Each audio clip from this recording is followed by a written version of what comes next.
Hi Capricorn, welcome to your July 2025 astrology with me, Raphael. So, the way I did put out a poll, I did ask the question of my audience, and I did ask you if you wanted your tarot and astrology split into separate videos, majority rules. So, if you don't like it and you didn't vote, there's really not a lot we can do about it.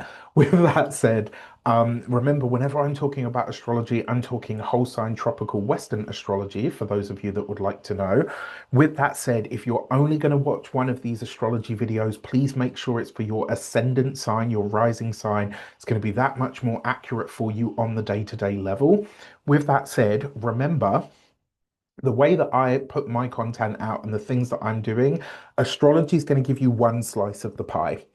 Tarot is going to give you another slice of the pie, and numerology is going to give you another slice. And when you use these three that I'm putting out for you each month as a guide, you're getting a much clearer, more cohesive picture of how things are going to unfold for you. With that said, my name is Raphael. I am an astrologer, tarot reader, numerologist, and energy worker.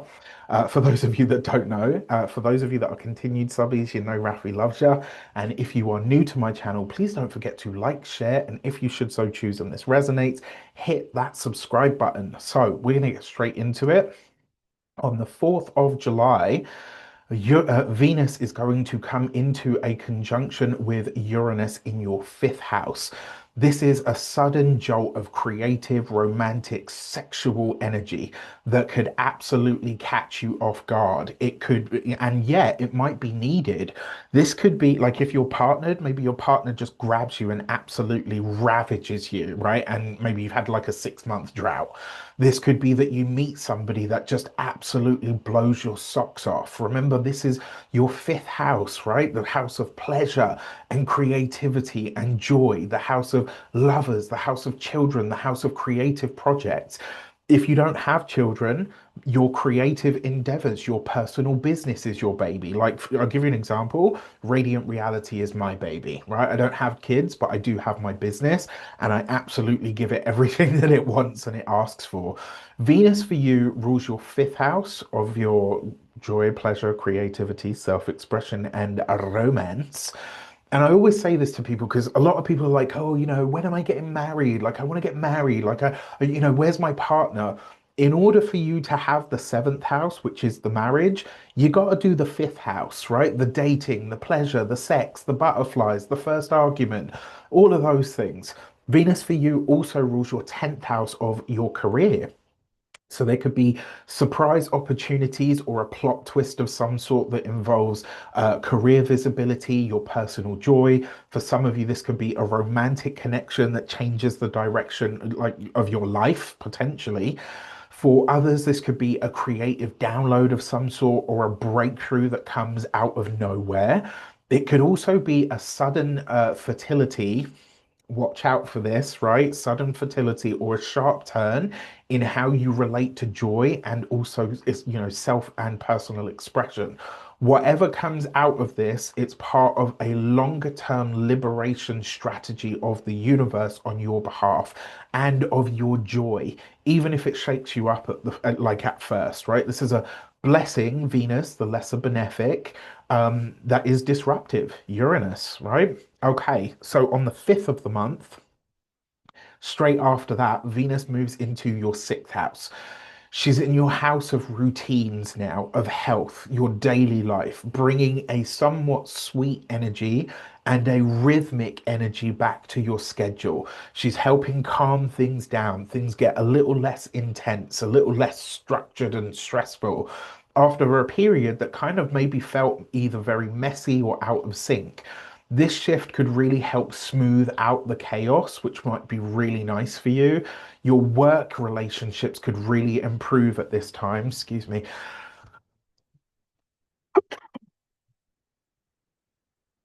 Mm. Sorry, I could feel, you can feel something right at the edge of your throat. You might even attract small pleasures or blessings through your job, through your colleagues, or even wellness habits that you've built.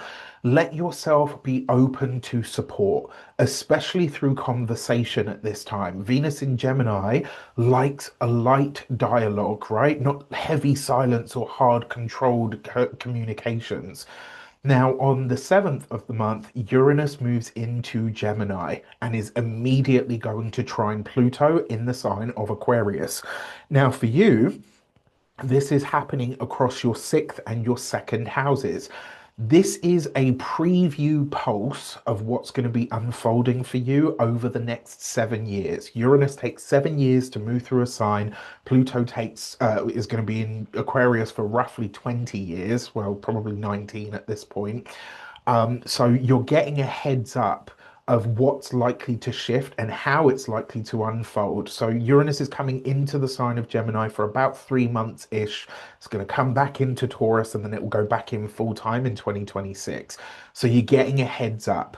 This is a revelation in how you take care of your body, how you resource your time, how you use your time, how your work shows up for you or affects you, and how all of that either feeds or is led by your self-worth and value, and also drives your finances. You might become really aware of how much your systems need upgrading in some way, shape, or form.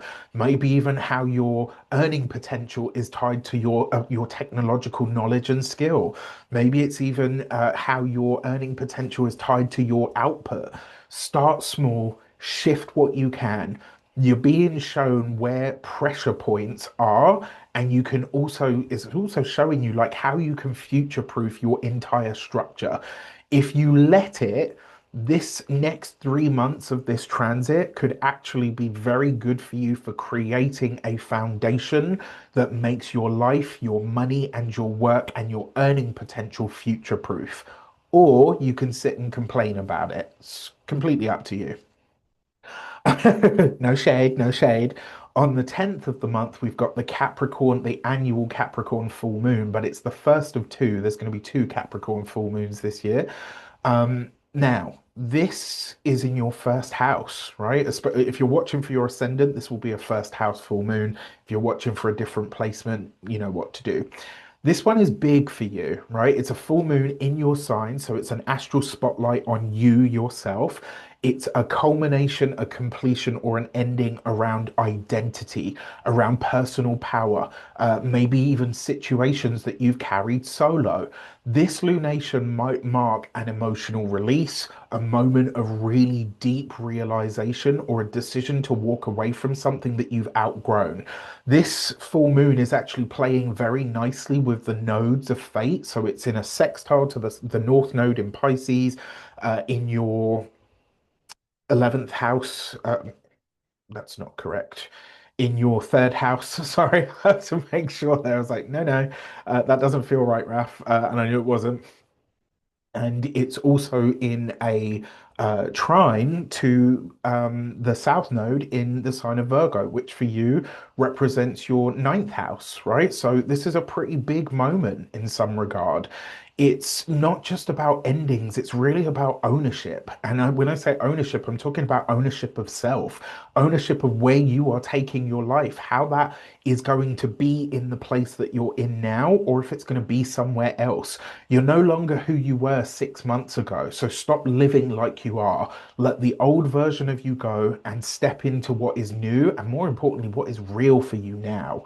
On the 18th of the month, Mercury retrogrades in the sign of Leo, which for you is in the eighth house.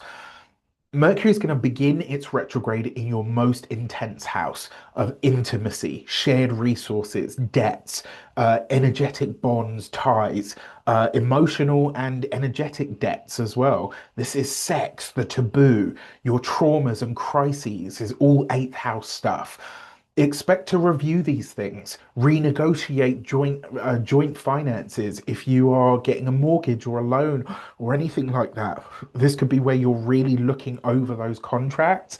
I will say, if it's possible, you really don't want to be signing anything like that in a Mercury retrograde, because there's always mistakes and you always have to go back over it. So watch out for that. If it's an absolute must, one of the things that I like to do in a Mercury retrograde is to give it to somebody that this is like fresh eyes for, so that they can go over it and look at it from a different perspective, because they're likely to see what you've missed. And if you know somebody that was born under a Mercury retrograde, get them to double check your paperwork because they usually do it really, really well at this time.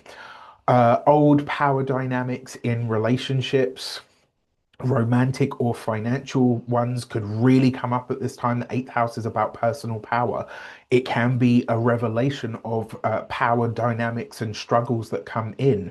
And since Mercury for you in your chart rules your sixth house and your ninth house, it's quite possible that this could have a legal slant to it, or at least an official one. So, a really good time to do some kind of deep journaling, maybe some kind of therapy, potentially even shadow work. This is the stuff that clears the slate. All right. Be cautious around financial documents at this time. Take your time and let whatever it is that's ready to come to the surface come to the surface. Mars, on the 20th of the month, Mars is going to conjunct the South Node in the sign of Virgo, which for you occupies the ninth house. This is Mars is about severing, cutting ties, letting go of, releasing, removing, clearing the debris.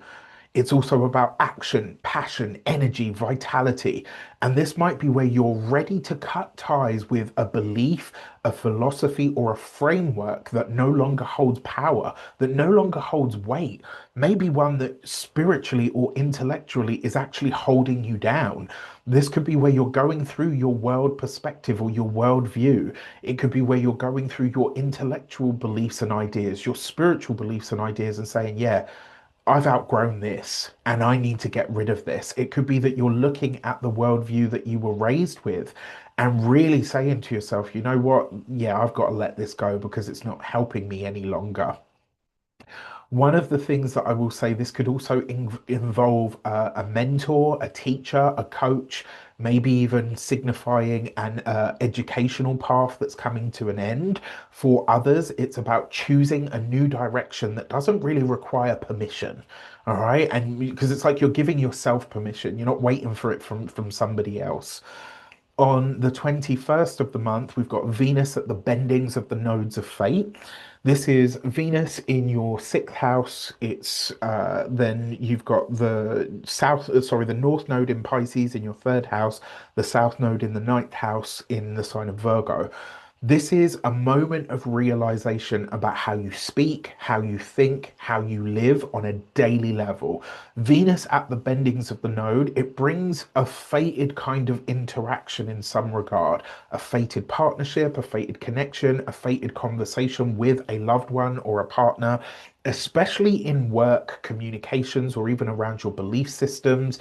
Remember, the ninth house has an international feel around it, and I do wonder if it's possible maybe you're forging an international connection or contract of some sort, or potentially on the other side of this, what it could be really nice is that you are maybe you're looking at like where the long term of your future is, like, and if it's even in the country that you live in now. Conversations around your truth might come up at this time. Contracts might need renegotiation at this time. Listen to what you're telling yourself internally, right? And ask yourself, is how I'm talking to myself, is it loving and kind, or is actually myself talking the trash and really needs to get its shit together? All right. How we talk to ourselves internally is so, so important. On the 23rd of the month, the sun enters the sign of Leo. The sun comes into his own sign, into that eighth house. This is a season of transformation, not decoration. All right. It's the sun in Leo, but this is the sun in your eighth house, and it's asking you to bring your attention, your awareness, and your soul directed focus to your emotions, to your finances, to your wounds, and to your personal power. This could be a time where you face your shadows around intimacy, around trust, around money, around joint finances. And you're doing it in a way that is like so powerful because it's like you're really looking at yourself. You're really delving deep into, okay, these are my crises, these are my traumas, these are my challenges, but they don't rule me. I rule me and I can overcome these things. And it's like you give yourself that I got goosebumps, right? It's like you're giving yourself permission to rise above what the world told you you could be and choosing to go beyond that and shaping yourself into something that succeeds in spite of where you've come from. Oh my God, like full body, like that's like a proper goosebump moment. Like, oh. Anyway, you're not here to skim the surface, right? You're here to fucking own who you are. And sometimes that's owning the dark stuff and alchemizing that into strength and saying, yeah, I struggled with this. Yes, I went through that. Yes, these things were what I had access to or was told I could be, but I chose something better for myself. This is where the next era of your confidence is born, Capricorn. And it's not only about the struggle or the challenge, it's about how you transform that into your personal truth that looks like your fucking success, right? Like get out there and make this shit happen. I'm so happy to deliver this message to you guys. Like just all right. On the 24th of the month, we've got the annual Leo new moon. So it's like the work that you did with the sun, or the work that you begun, really, let's be honest, that you did on the 23rd, or that begins on the 23rd. Now it really takes root. This is where you plant a seed in that eighth house and you say to yourself, right, in this deepest house of self, in my sense of self personal power, this lunation offers me a chance to clean my slate around money, around power, around intimacy, around psychological depth. It allows you to go beyond, right? It allows you to really tap in and get going. This is about real intimacy, stepping into sexual healing, starting a financial shift. And it needs to come from a place of self-ownership, right? It has to come, you can't fake your way through this one.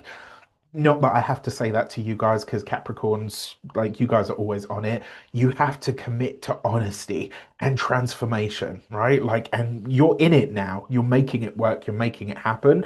And I'm really excited to see where this goes for you. On the 25th of the month, this one's a little more tricky.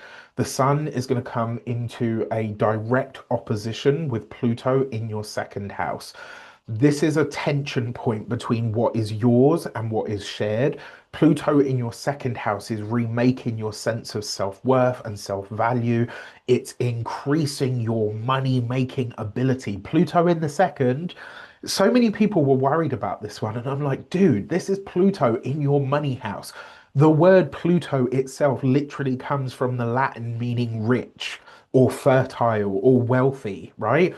You can turn this into real wealth. But what Pluto always says to you, and this is why people kind of give it a bad rap. Pluto says, right? Person comes to Pluto and says, Pluto, wise and powerful Pluto, I want to be a millionaire. And Pluto says, okay, cool, no problem. Why? If your answer is, well, because I want to be like the Kardashians, Pluto's going to say, get the fuck out of my house, come back when you're serious, right? I don't know if you saw that meme where Prince kicked Kim Kardashian off of stage. Hilarious, right? He was like, girl, get out of here, like move, right? If you come to Pluto and say, what I seek is true stewardship over my life, what I want is real freedom, what I want is real security, what I want is to create legacy and foundation and power through my resources for all of my family, for my children, to leave a legacy of kindness and creativity and to help the world with my millions.